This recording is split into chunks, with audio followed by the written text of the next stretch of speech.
श्री स्वामी समर्थ. जय जय स्वामी समर्थ. श्री शिवाय नमस्तुभ्यं. मित्रांनो, कसे आहात आपण सगळे?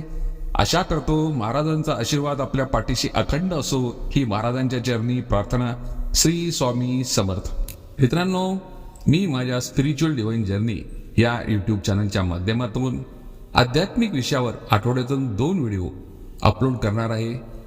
त्याचाच एक भाग म्हणून अक्कलकोट श्री स्वामी महाराज यांचा पहिला व्हिडिओ मागच्या गुरुवारी अपलोड केला आहे.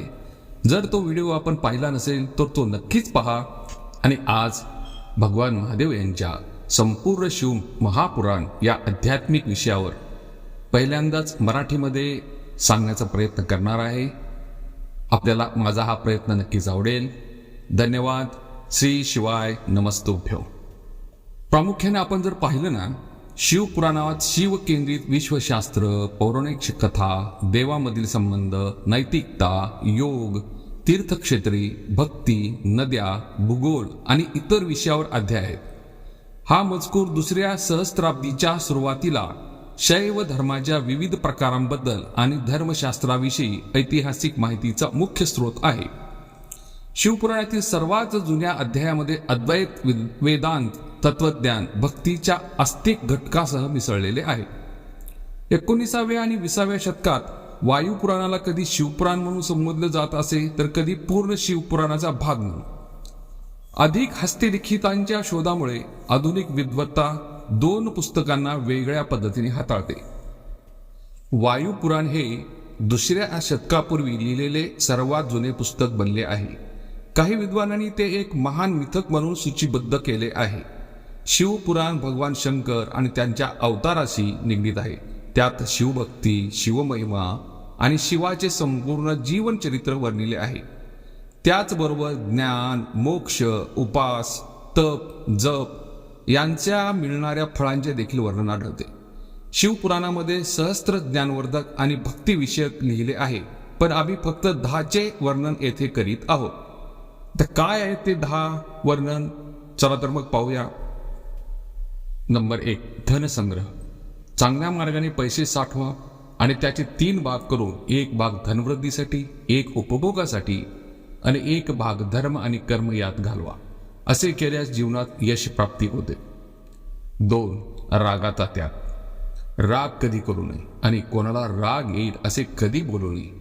रागाने बुद्धीचा नाश होतो आणि बुद्धीचा नाश झाल्याने आयुष्यात मोठे संकट उभारतात. नंबर 3, अन्नाचा त्याग. शिवरात्रीचा उपवास केल्याने व्यक्तीला आनंद आणि मोक्षाची प्राप्ती होते आणि पुण्य मिळते.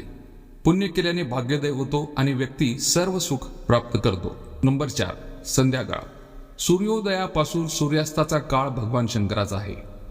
जेव्हा ते आपल्या 3ऱ्या डोळ्याने त्रैलोक्याला बघतात आणि आपल्या नंदी आणि इतर गणाबरोबर फिरत असताना जर एखादी व्यक्ती कठोर शब्द बोलतात, कलह किंवा क्रोध करतात, सहवासात असल्यावर, जेवण करीत असल्यास, प्रवास करीत असल्यास किंवा कोणतेही पापकर्म करीत असल्यास त्यांचे अनिष्ट होते. 5, खरं बोलणे.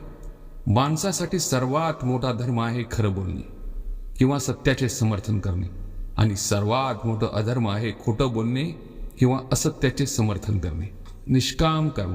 एखादे काम किंवा कर्म करीत असताना व्यक्तीला स्वतःचा साक्षीदार बनायला हवं. ती व्यक्ती स्वतःच्या चांगल्या वाईट गोष्टीसाठी स्वतः जबाबदार असते. आपल्या कामाकडे कोणाचे लक्ष नाही असा विचार करता कामा नये. मनात असे विचार केल्यावर माणूस वाईट कर्म करू शकणार नाही. माणसाला मन, वचन आणि कृतीने किंवा कर्माने वाईट करू नये. नंबर 7, अनावश्यक इच्छांचा त्याग करणे. माणसाच्या इच्छेपेक्षा अजून दुसरे दुःख नाही. माणूस इच्छेच्या जाळ्यात अडकतच जातो आणि आपले अवघे आयुष्य नष्ट करतो. म्हणून अशा अनावश्यक इच्छांना त्यागूनच महासुखाची प्राप्ती होते. नंबर 8, मोहाचा त्याग करणे. मित्रांनो, जगातील प्रत्येक व्यक्तीला कोणत्या ना कोणत्या वस्तू, व्यक्ती किंवा परिस्थितीशी मोह असू शकतो. हा मोह किंवा आसक्तीचे आपल्या दुःखाचे आणि अपयशाचे कारणही असू शकते. निर्मोही राहून निस्वार्थ भावनेने केलेल्या कर्मामुळे माणसाला यश आणि आनंदाची प्राप्ती होते. नंबर 9, सकारात्मक कल्पनाशक्ती. भगवान शंकर म्हणतात की कल्पनाशक्ती ज्ञानापेक्षा महत्त्वाची आहे. आपण जसा विचार करतो तसेच बनतो. स्वप्न देखील एक कल्पनाशक्ती आहे. प्राणी नव्हे तर माणूस बना. माणसामध्ये जोपर्यंत राग, द्वेष, मत्सर, वैराग्य, अपमान आणि हिंसा यासारख्या पाशविक वृत्ती असतील तो प्राणी बनतो. यापासून मुक्त होण्यासाठी भगवंताची भक्ती आणि ध्यान आवश्यक आहे. तर मित्रांनो, असे आहेत हे 10 वर्णन. पुढच्या भागात आपण संपूर्ण शिव महापुराण अध्याय 1 पाहणार आहोत. धन्यवाद. श्री शिवाय नमस्तुभ्यम.